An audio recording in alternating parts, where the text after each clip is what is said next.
Health is a public good. So now, there are a lot of issues with, benefits with living in a healthful house. One, a healthful house has a strong foundation. So if you are living in such a house, you are not afraid that the house will break down one day. But if you are living in a house that is cracked all over, you'll be sleeping with one eye open. Does the foundation of a house define it as a helpful house, or there are other components that need to be observed in the house in order to consider it a helpful house? Yes. So I was going to come to that. The foundation is what holds the house. So it's very important in making it a helpful house. One thing you should also notice that a peaceful house is also a helpful house. This one, I will need more enlightenment on this. And I'm linking it to the foundation. Okay. If you are living in a house and there are cracks all over, it's not a peaceful house. The walls can fall on you on any day. But I'm not talking about the presence of somebody in the house not making it a peaceful house. It's all part. Okay. Because in health, the WHO defines health as not merely the absence of disease or infirmity, but it includes the physical, the mental, the social, the psychological well-being of the person.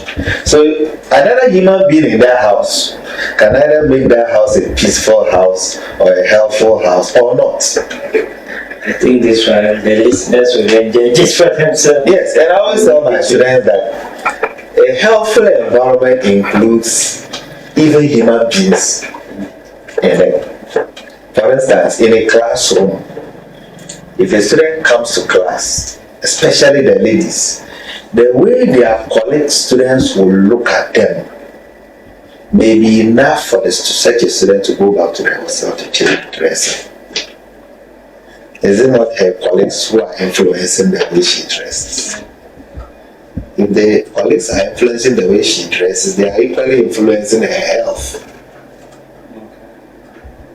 Sometimes the way somebody talks to you is enough to switch you off, and you will not be happy for the rest of the day. That affects your health. So when we say your environment, it also includes human beings in that environment. And the influences, sometimes we ignore those influences, but they are very important. Look, your colleague will pass one comment, and it's enough to change a lot about your day. And I always use one example. When we were in JSS, we had a group of colleagues who formed a study group, and they could go back to school after class and learn till daybreak. That's what they were doing. We were learning seriously. And some of us who were lazy, we could just go and learn small and go back and sleep. So one day we wrote an exam, and one of those who we called it boredom, who goes to sleep, to stay in class TDB, did not perform well.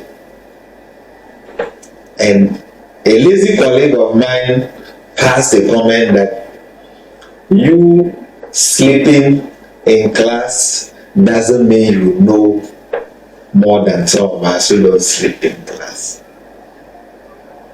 And I can tell you that changed a lot about the life of the person.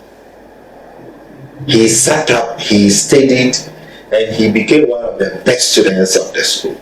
So sometimes I guess a comment from your colleague is enough. You may ignore it. A lot of people may ignore it, but he's one of your environment.